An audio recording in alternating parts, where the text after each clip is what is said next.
Nathan Cole and Emily Sanders seemed like the perfect newlyweds, until the day police discovered Emily's body decapitated and abandoned just weeks after their wedding. But as detectives dug deeper, they uncovered a chilling secret. Nathan wasn't who he claimed to be, and Emily was far from his first victim. What twisted past was Nathan hiding, and how many lives had he shattered in silence?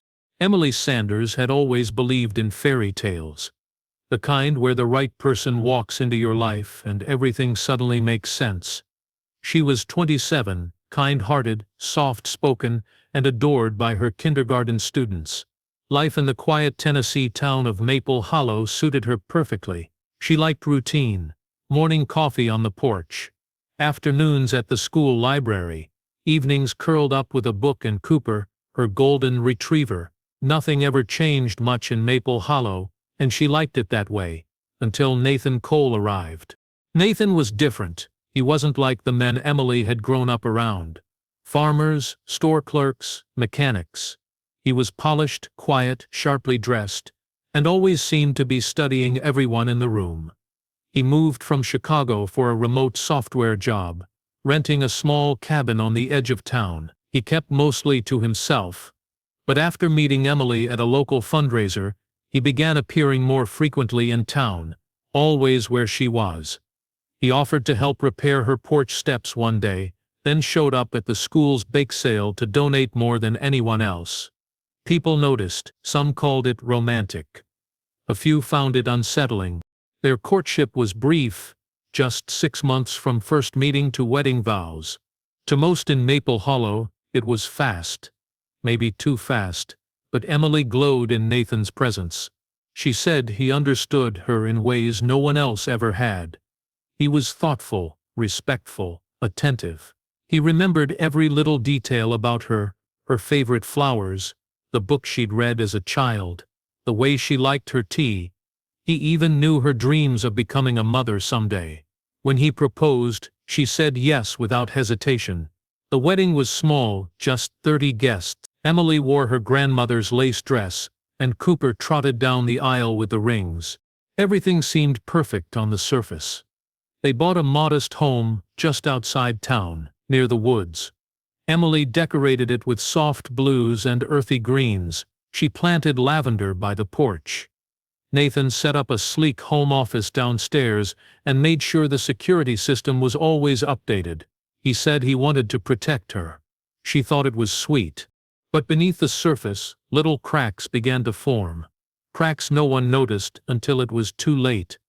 Emily stopped calling her sister as often. She stopped showing up early to school.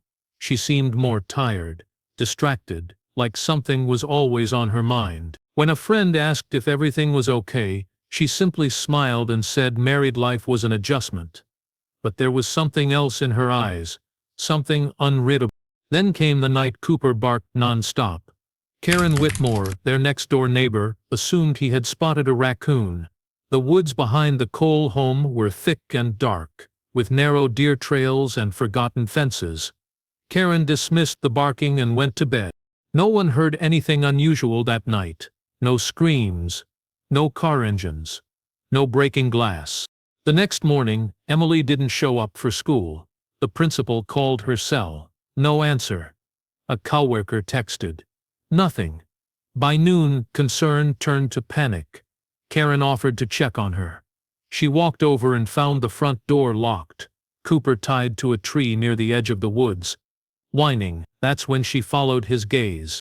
What she saw just beyond the tree line would haunt her for the rest of her life. Lying face down in the damp leaves, in a blood-soaked nightgown, was a body. The arms were twisted oddly. The legs were bare and pale. But what truly broke Karen was what was missing. The head. It was gone. She screamed and dialed 911 with shaking hands. Within an hour, Maple Hollow was crawling with police cars. Yellow tape surrounded the woods.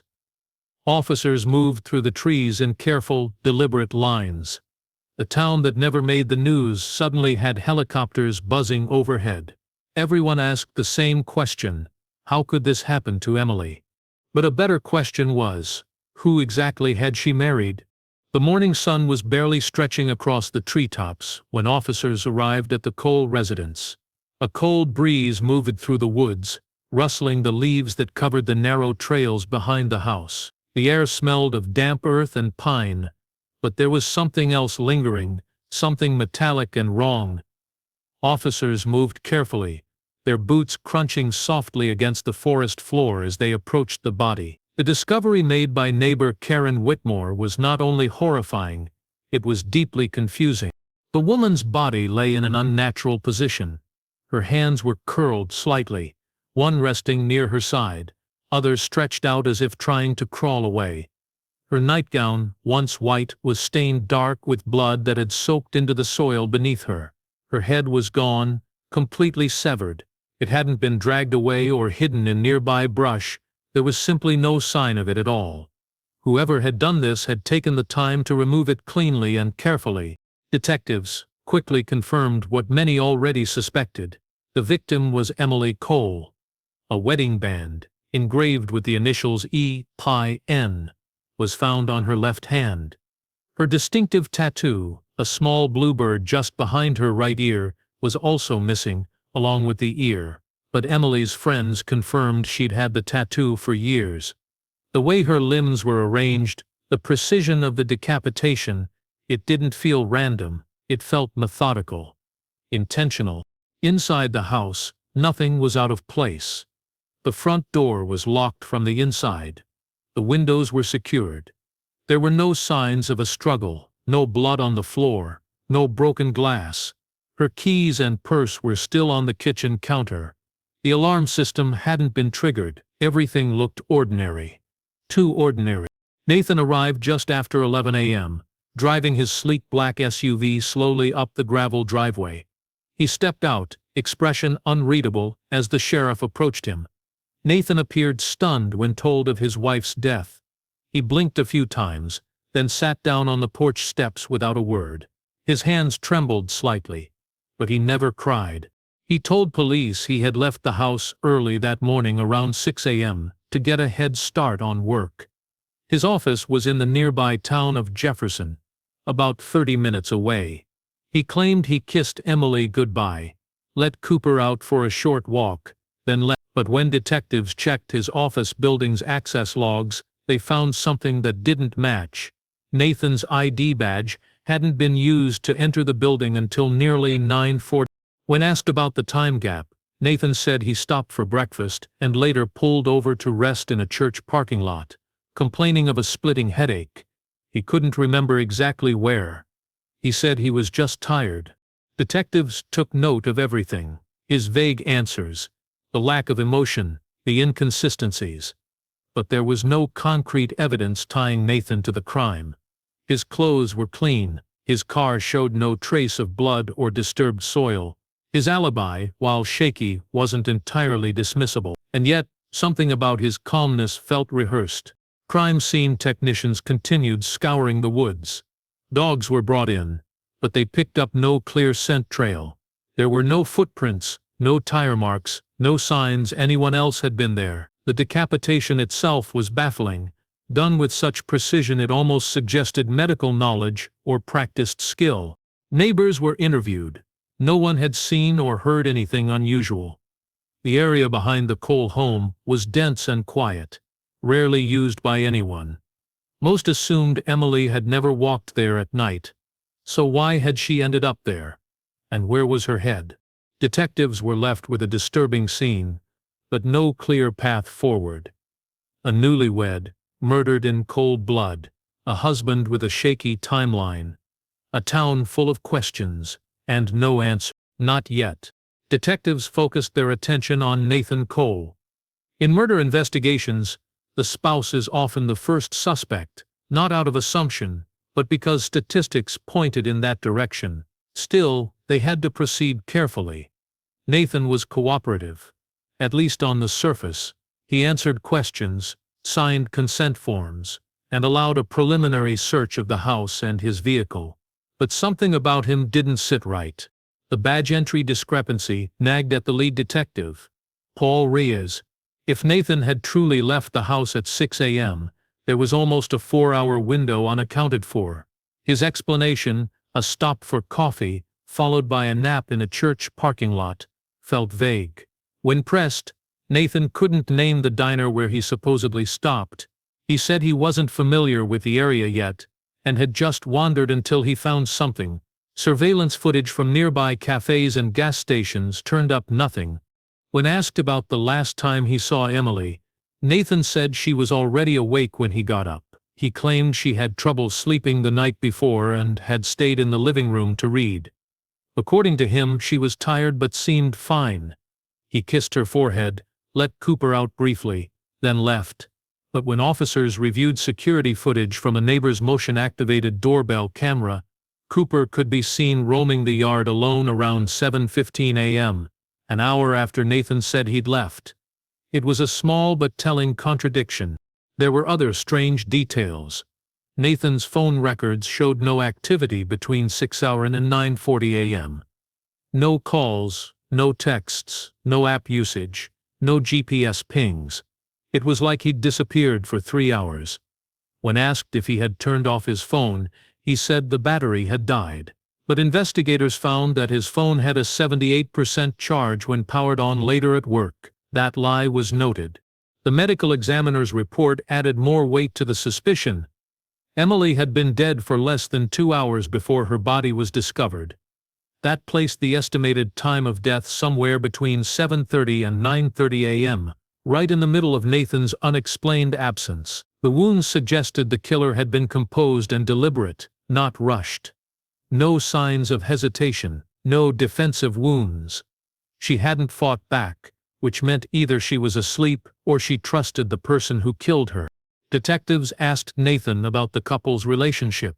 He painted a glowing picture: newlywed bliss, shared routines, romantic walks with the dog. He said they were planning a trip to Asheville and had just opened a joint bank account. But when police interviewed Emily's co-workers, a different picture emerged. Emily had mentioned feeling off about things lately. One colleague recalled her saying she felt like someone was watching her, even inside her own home. She had joked about Nathan being too perfect, and mentioned he always knew what she was doing, even if she hadn't told him. At the time, her friends had brushed it off. Now they weren't so sure. A search of Nathan's home office yielded little at first. No weapons, no blood-stained clothes, no journals or confessions. But detectives noticed his wedding band was missing. When asked, Nathan said it must have slipped off while doing yard work. Yet the yard showed no recent activity. Then came another oddity. Emily's ring wasn't found on her finger at the crime scene. In fact, it wasn't found at all. A custom-made platinum band with their initials was simply gone. Why would a killer take only the ring? Despite their suspicions, the police still didn't have enough to make an arrest. Nathan wasn't confessing, and without hard evidence, a weapon, DNA, a witness, they were stuck. The case was chilling not just because of the brutality, but because of how clean it was. No trail, no clear motive, just a missing head, and a husband who seemed just a little too calm. Then, during a follow-up search, something curious was found in the attic. Something Nathan hadn't mentioned. A locked metal box, hidden behind insulation, sealed shut. It wasn't on the inventory list. Nathan had said nothing about it. That discovery would change everything. The locked metal box hidden in the attic didn't look like much at first. It was old, rusted in places, and about the size of a toolbox. It had no labels, no obvious fingerprints, and was tucked so far behind the insulation that it took effort just to retrieve it. Nathan hadn't mentioned its existence during the house walkthroughs. When asked later, he claimed he had no idea what was in it. Maybe something left behind by the previous owner, but the home was newly built, and Nathan and Emily were the first to live there. Detectives carefully pried the box open using bolt cutters, expecting maybe financial records or documents. What they found was far more disturbing. Inside were several faded photographs, all taken with a film camera. The images were grainy, tinged with the soft yellow of age. Most showed the same woman, standing in front of different backdrops: a park, a beach, a balcony overlooking a city skyline. Her face was familiar, eerily so. She had the same petite frame, the same hazel eyes and the same soft jawline as Emily. But it wasn't her. The woman's name was scribbled on the back of several photos, Lena Grayson. One picture had a date, July 17, 5 years earlier. Detective Paul Reyes recognized the name almost immediately. Lena Grayson had gone missing in Chicago in 2019. She had vanished without a trace shortly after breaking off an engagement. Her case had gone cold after months of fruitless searching, no leads, no suspects, but now her face was sitting in a hidden box in the attic of a murder victim, married to a man who had once lived in Chicago. Further digging into Nathan's background uncovered things that hadn't been visible on the surface. Before he moved to Tennessee, he had lived under a different name, Daniel Price. He had legally changed it just over 3 years ago, shortly after Lena's disappearance. No criminal record, no arrests. But the timing was impossible to ignore. With this new lead, detectives began to piece together a dark pattern. Lena Grayson, like Emily, had been a quiet, artistic woman with a small circle of friends. She had met Nathan, then Daniel, through an online dating site. They had a short, intense romance and quickly got engaged. But just 2 weeks before the wedding, she vanished. Her last text to a friend mentioned feeling uneasy and needing time to think. After that, silence. When detectives revisited Lena's cold case, they found an overlooked detail. Her dog had been found tied up out to City Park the day after her disappearance. Nathan, or Daniel at the time, had told police she left voluntarily and took nothing with her. No one questioned him further. Now, years later, Emily Cole, another woman who bore a strong resemblance to Lena, was found murdered in her backyard woods, her head missing, her wedding ring gone. The similarities weren't just chilling, they were calculated. The discovery of the photos shifted the investigation dramatically. Detectives began to wonder if Emily had been chosen not for who she was, but for how closely she resembled someone Nathan had already tried to control, and possibly had he recreated a relationship that ended in disappearance once before, only this time ensuring there would be no doubt about her fate. There was no sign of Lena's body, no death certificate, no digital footprint beyond 2019. But now, with Nathan's previous identity exposed and his connection to another missing woman revealed, the theory began to harden. Emily wasn't Nathan's first victim, she might not even be his second.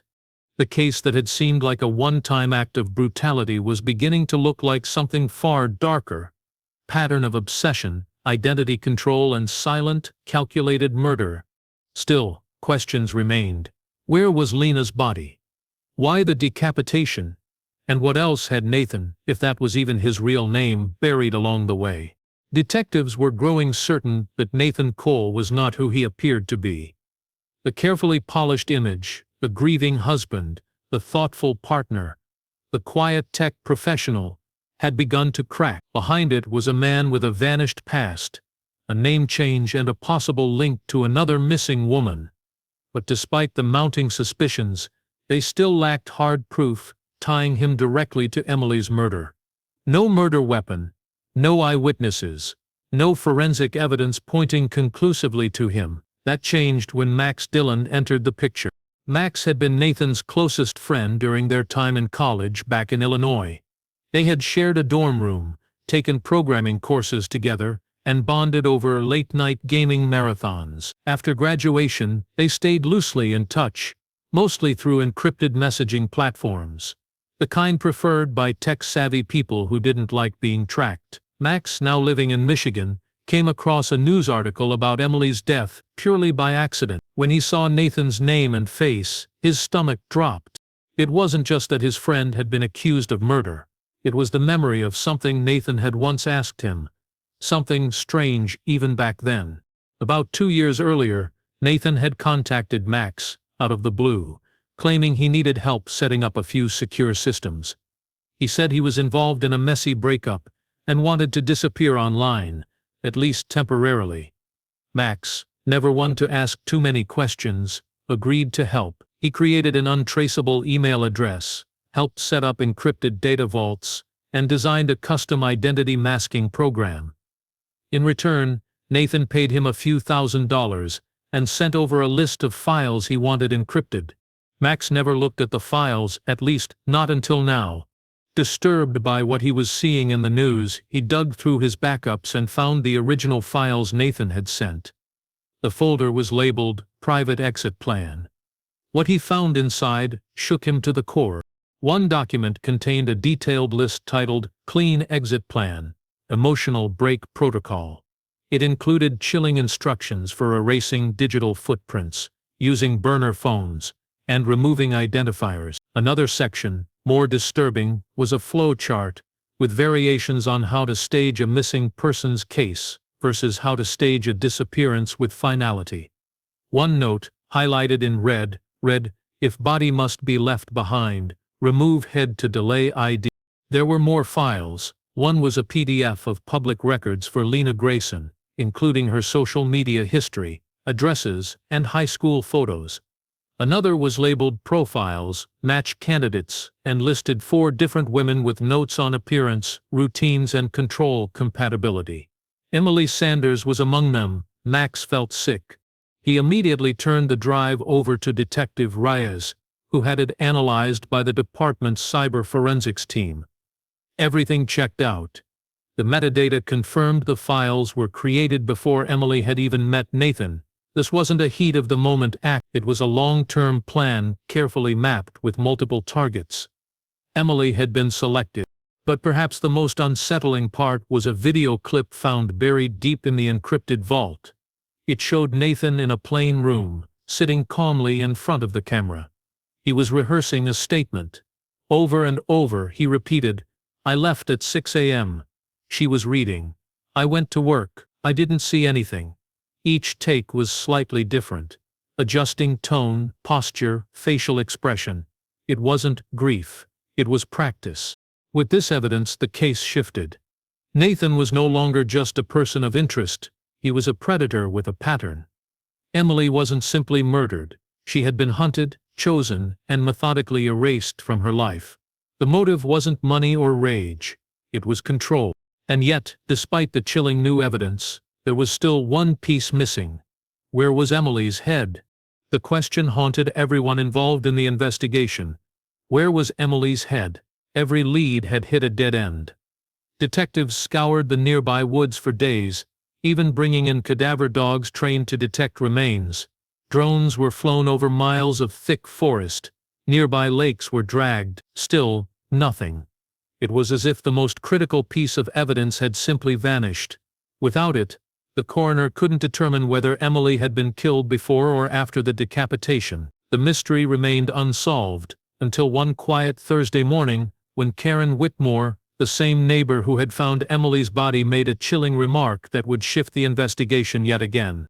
She mentioned, almost in passing, that Nathan had carried a large safe into the basement shortly after returning from their honeymoon. She'd seen him struggling with it in the driveway, sweating under the weight, as he waved her off with a forced smile and said it was full of crypto wallets and documents. She thought little of it at the time, but now, knowing what had happened, the memory seemed different. Heavy, suspicious. Detectives immediately obtained a second warrant and descended on the Cole home once again, this time with more focused intent. The safe was tucked away in the far corner of the basement, partially obscured behind boxes of seasonal decoration. It was a matte black vault-style model with biometric access, secured by both fingerprint and keypad entry. Nathan, now in custody, refused to give them the code. It took nearly 4 hours to drill through the locking mechanism. When the safe finally creaked open, what they found inside silenced the room. A gray, medium-sized cooler sat in the center, its plastic lid tightly sealed with duct tape. Around it were neatly stacked bundles of cash, possibly emergency funds, and a flash drive labeled Plan C. But it was the cooler that commanded everyone's attention. The air around it was chilled, oddly clean, almost clinical. The contents were worse than imagined. Inside was Emily's severed head, preserved in plastic wrap, and sealed inside layers of vacuum-packed insulation, as if someone had tried to keep it fresh. Her face was peaceful, eyes closed, lips slightly parted. There were no signs of trauma to the face, no bruises, no distortion, suggesting she had been alive when the beheading began. Forensic analysis confirmed it. She had been sedated, likely drugged while she slept, before being killed with a precise blade. The angle of the cut suggested someone with either medical knowledge or detailed anatomical understanding. Nathan had never studied medicine, but he had taken elective courses in dissection and physiology during college. Detectives now believed he had rehearsed not just what to say but how to kill. The discovery of the head unlocked several pieces of the puzzle. The coroner was finally able to determine the exact time of death, placing it at approximately 8:20 a.m., directly within the window Nathan had falsely claimed to be napping in a church parking lot. Small traces of a rare sedative, one not commonly found in domestic use, were detected in Emily's bloodstream. The drug had been purchased online from an overseas supplier nearly 6 months earlier, using a digital alias traced back to an account created by Max Dillon during Nathan's identity cleansing project. There was no longer any question. Nathan Cole had murdered Emily with cold, deliberate precision. He had planned every step, from sedating her quietly to decapitating her without struggle, then preserving the head not out of necessity, but control. It was a final, sick trophy, a way to maintain ownership, even in death. But it raised a darker possibility. If Nathan had preserved Emily's head so carefully, had he done the same with someone else? Detectives turned their attention back to the cold case of Lena Grayson, and the search for more victims began. The discovery of Emily's head confirmed what detectives had feared all along. Her murder had not been impulsive. It had been planned with chilling calculation. But with her husband behind bars, the investigation was far from over. As they examined the files on Nathan's encrypted drives and dug into his digital footprints, a pattern began to emerge. One that suggested Emily was not the first, and likely not the only victim. The file labeled Profiles, Match Candidates, had already revealed that Nathan had been watching Emily long before they met. But what startled investigators more was that her name wasn't alone on the list. There were 3 other women catalogued in similar fashion. Each profile contained their personal details, physical characteristics, daily habits, and disturbingly clinical notes about their personality compliance and attachment styles. It was as if Nathan had conducted psychological evaluations without ever meeting them. One of the names stood out immediately: Olivia Tran, a 29-year-old from Denver who had gone missing 3 years ago. She too had vanished after entering a whirlwind relationship with a man who had introduced himself online as Lucas Reed. That alias was connected to the same email server Nathan had used when contacting Max Dillon. The similarities were undeniable. Olivia had disappeared just weeks after announcing her engagement. Her last social media post had been a glowing message about meeting the one. No one had seen or heard from her since. Another name, Sarah Kimball, had been reported missing in upstate New York in Like Olivia, she bore a striking resemblance to Emily and Lena. Slender build, light brown hair, a soft jawline, and gentle demeanor. She too had met her partner on an obscure matchmaking website that promised lifelong harmony through traditional roles. Her boyfriend, never found, had used the name Aaron Vale, another alias linked to a prepaid cell phone Nathan had purchased in Chicago. Detectives began coordinating with missing persons departments across the country. Slowly, a disturbing picture unfolded. Nathan hadn't just changed his name and relocated. He had created entire identities, cycling through aliases to insert himself into women's lives, build trust, and then make them disappear. The matchmaking site became a central clue. It catered to men seeking docile, faithful partners, and emphasized privacy above all else. Its servers were offshore, and few of its users could be identified. But each of Nathan's targets had been a member. Detectives now believed they were dealing with a serial killer. Back in Tennessee, Detective Reyes presented this theory to the task force. There were at least 3, possibly 4, women besides Emily who matched the profile, each having disappeared shortly after connecting with Nathan under different identities. But only Emily's body had been found. The others remained missing, with no leads, no remains, and no answers. What disturbed investigators most was the timeline. Nathan hadn't acted impulsively.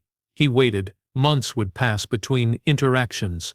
He studied his victims, mimicked their values, mirrored their personalities. He made them feel safe, and then without warning he would strike quietly, efficiently, erasing them from their lives, without leaving a trace. Forensics specialists returned to the safe in Nathan's basement and examined the flash drive labeled Plan C. It contained encrypted folders, some corrupted, others intact. One folder was titled Archives, and it contained voice memos. Each was labeled by date, stretching back nearly 6 years. The recordings weren't confessions, they were reflections, like a hunter journaling his strategies. In one, he said, "They trust too easily. That's what makes them beautiful. They trust, and The scope of Nathan's crimes was now beyond a single murder. He had built a network of false identities to ensnare women who fit a specific mold, then vanished them when he grew tired or when they threatened to leave. Emily had merely been the latest, but investigators couldn't shake the feeling that something was still missing. They had evidence of murder, of stalking, of manipulation. But no one knew what Nathan had done with the bodies of the others. No one knew where he had buried his past. Months passed, and Nathan remained silent, locked away in the county jail. His calm, unreadable demeanor only deepened the unease surrounding the case. Detectives continued their painstaking work, following every lead, analyzing every piece of data, but the truth still eluded them. Where were the bodies of the other women? What secrets was Nathan hiding in the quiet corners of his fractured past? Then unexpectedly a breakthrough came, not from forensic evidence, but from an unlikely source: Cooper, the loyal Labrador retriever, who had been at the center of the investigation from the start. Cooper had spent weeks with the K9 unit, undergoing scent training and tracking exercises. Officers noticed that whenever Cooper was near a particular section of the woods behind the Cole property, he became restless, sniffing the ground, scratching at the earth, pacing with focused intensity. It was an old, overgrown section of forest, where few people ventured. The thick canopy choked out sunlight. Fallen leaves muffled footsteps. Detectives decided to follow Cooper's lead. They arrived with excavation teams, cadaver dogs, and forensic specialists. As Cooper barked and dug fervently, the ground yielded its secret: a shallow pit covered by a thin layer of earth and leaves. Inside were the remnants of a makeshift grave, bones, fragments of clothing, and personal items belonging to Lena Grayson. The discovery shocked the task force. Lena's remains had been buried just beyond Nathan's backyard, hidden in plain sight, but there was more. Alongside the bones was a small leather-bound journal, waterlogged but still legible. The journal belonged to Lena. Its pages told a chilling story of fear, manipulation, and escape attempts. She had discovered Nathan's true identity shortly after their engagement. She wrote about feeling trapped, about moments when he became distant and cold, and times when he would watch her for hours without speaking. She had planned to leave, but he caught wind of it. The last entry was a desperate plea: "If anything happens to me, someone needs to know." Lena's journal confirmed what detectives had long suspected. Nathan was a predator who used charm and deceit to ensnare women, then controlled them until they could no longer escape. As they pieced together the final chapters of the story, another discovery surfaced: text messages hidden deep in Nathan's old email accounts. One message was sent to a mysterious number, encrypted but containing coordinates. Those coordinates pointed to a remote cabin in the Appalachian foothills, several hours from Nathan's current residence. A search team was dispatched to the cabin. It was abandoned, dusty, and eerily silent. But inside they found chilling evidence: surveillance equipment, detailed maps with names and dates, and a wall covered in photographs of Nathan's victims. Some photos were recent, Others were from years ago. The cabin was his command center, a place where he tracked his victims, monitored their routines, and planned his next moves. Among the items was a locked safe. When finally opened, it revealed more trophies, rings, personal belongings, and photographs, all taken from the women he had targeted. The investigation had uncovered a calculated, meticulous killer who viewed his victims not as people, but as pieces in a witted game of control. The trophy collection was proof of his obsession, a chilling testament to his need to dominate and possess, even after death. Nathan's arrest made headlines nationwide. The trial was swift, and the evidence overwhelming, yet, even after the conviction, questions lingered. How many more victims remained hidden? How had he managed to evade suspicion for so long? And most haunting of all, what drove a man to create such a dark, secret life beneath the surface of a seemingly normal existence? In the end, the story of Emily Cole, and the women who came before her, was a brutal reminder that evil can hide behind the most ordinary facades, and that sometimes the greatest horrors lie not in strangers, but in the people we trust the most.